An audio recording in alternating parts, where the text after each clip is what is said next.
Chaos envelops the streets of Bucharest as globalists have officially banned what many are calling Romania's Trump from running for president. Yesterday, Romania's Central Electoral Bureau officially barred the populist anti-globalist candidate Călin Georgescu from the upcoming presidential election. Now, I know many of you have been following this developing story over the last several weeks, and it really is rather shocking. J.D. Vance brought it up when he spoke before the European leaders in Munich last month. Elon Musk has been tweeting out about the blatant overturning of democratic norms at the hands of globalist elites in Europe. Now, if you don't know, a quick recap here.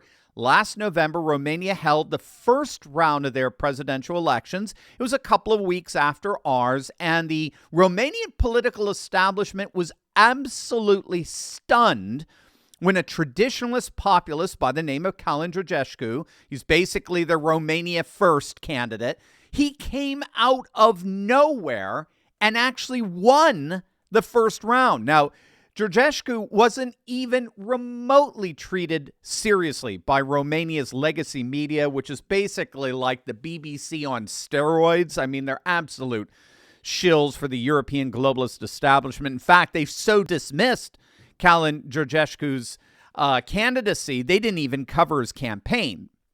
But Georgescu became an online sensation, a social media celebrity, particularly his TikTok channel, by which he was able to communicate directly with the Romanian people. Now, if you follow this channel, and if not, make sure you smack that bell and subscribe button.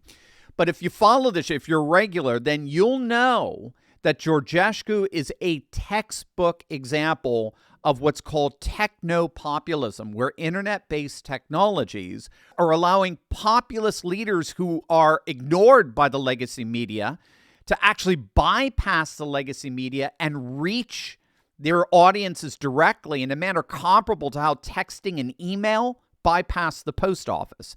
So Georgescu ended up blowing his competition away. He won the first round, and all the polls that came out afterwards showed he would easily win the second round and thus win the presidency. Romania would get their own Trump. And then all of a sudden, the Romanian Supreme Court stepped in. They annulled the first round election, and they canceled the upcoming runoff election that was scheduled for December. And the reason, I kid you not, the reason they gave was Russian interference. I mean, you literally cannot make this stuff up. They actually went so far as to claim that Russian actors artificially manipulated and exploited TikTok's algorithm to give Georgescu a comparably artificial popularity that undermined the democratic integrity of the election. The argument was so forced. It was so ludicrous. Again, you can't make this stuff up, but that's nothing.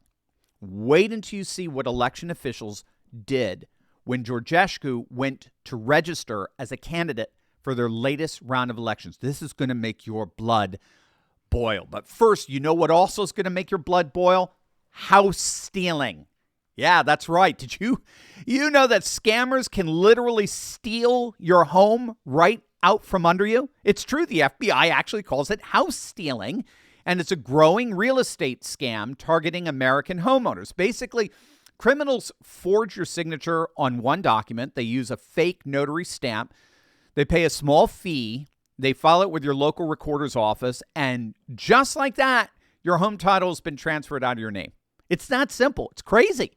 Then they take out all these loans using your equity as collateral, or even sell the property behind your back, and you won't even know it's happening until you start getting collection or foreclosure notices. So let me ask you, when was the last time you checked your home title?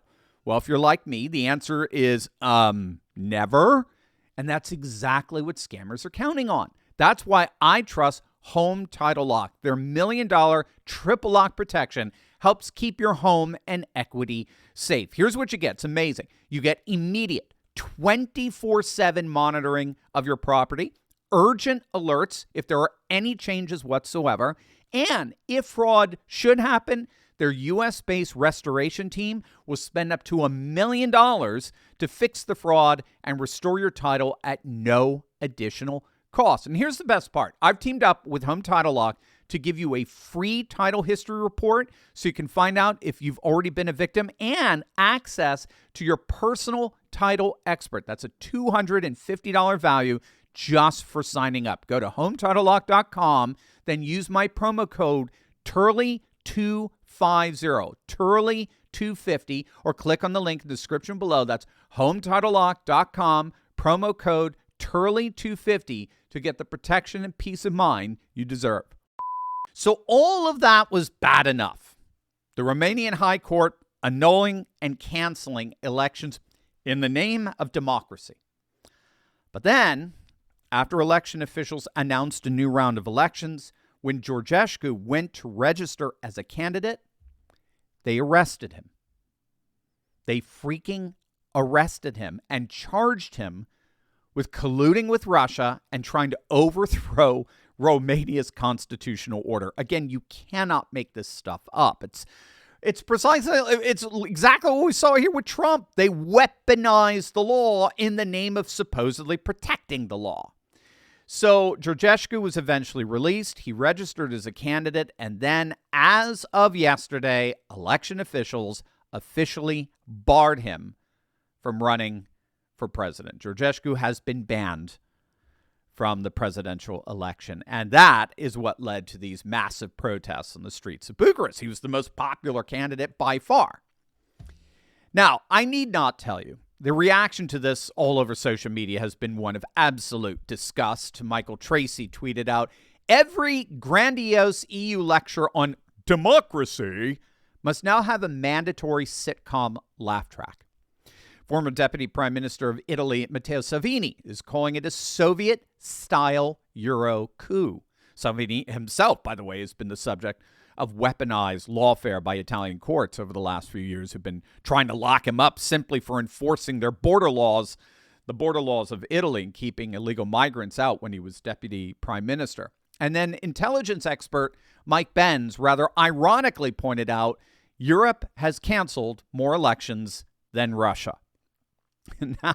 Now, Benz actually has a very interesting insight into all this. He's arguing that NATO has a particular interest in suppressing this election in Romania, and that's precisely because Romania is a major weapons transshipment point from all CIA and UK arms that are warehoused in Pakistan. The same warehouse, by the way, that supplied weapons to the Syrian rebels, the HTS, who've taken over Syria and are killing all the Christians right now. So they ship weapons and arms to Ukraine via Romania. They ship weapons and arms to Syria via Romania. You're getting the pattern there? And NATO simply cannot allow a pro-Russia, pro-Orthodox, pro-traditionalist, anti-NATO, anti-war, anti-globalist, anti-EU president to take power in that trans-shipping center of Romania. And gang, that's it. I mean, that's precisely it. When all is said and done, like what we're finding out with what Doge is uncovering with all the NGO money laundering operations, all of this democracy virtue signaling is nothing more than pure propaganda to cover up and justify all kinds of deep state cash and weapons transfers. That's it. All the "we need to stand up and protect democracy" banter is there to cover up for all of these globalist channels of money and weapons transfers that enrich and empower the European establishment. Now, unfortunately for the European establishment, more and more citizens are onto this. More and more citizens are noticing, just as J.D. Vance pointed out in Munich, they're recognizing that the biggest threat to democracy and the liberal international order is not Georgescu or Putin or China. The biggest threat to democracy are liberal Democrats themselves. More and more citizens are beginning to see that it's actually the so-called defenders of democracy that are the single most anti-democratic forces on the continent. It's not Russia. It's not Putin. It's not China. It's the EU. It's the European establishment. It's the bullies in Brussels. And the reason for this is simple. Again, as we've seen with what's been uncovered by Doge, the reason is simple. The establishment, the globalist establishment, has spent the last several decades creating government agencies and departments and channels that enrich bureaucrats. For example, the president of the European Commission, Ursula von der Leyen, she's worth millions. Despite making, 30,000 euros a month, that's itself a pretty good salary. But the estimate of her net worth is well over 3 million euros. No bureaucrat leaves government poorer than when they first entered, except Trump, by the way. Trump, he was the only one who literally paid for his presidency in terms of a drop in his net worth. But in the end, the reason why nationalist populists like Kalin Georgescu continue to gain in popularity in Europe is precisely because more and more Europeans see through the virtue signaling veneer nonsense of these self-proclaimed defenders of democracy. Populist parties have grown by over 400% in the last decade and now represent a third of all parliamentary seats all throughout the continent. And so that's the good news for Romania. Worldwide populist movements are all on the rise everywhere, and there's nothing these EU autocrats can ultimately do to stop it. Romania will indeed have its day, and that may indeed signal the beginning of the end of Europe's radically anti-democratic establishment. By the way, click on the link in the description below to get all these articles and tweets I reference throughout my videos emailed to you each and every day. You're going to love it. We want you to have the best resources out there to convince your family and your friends of this new MAGA super age that's rising here.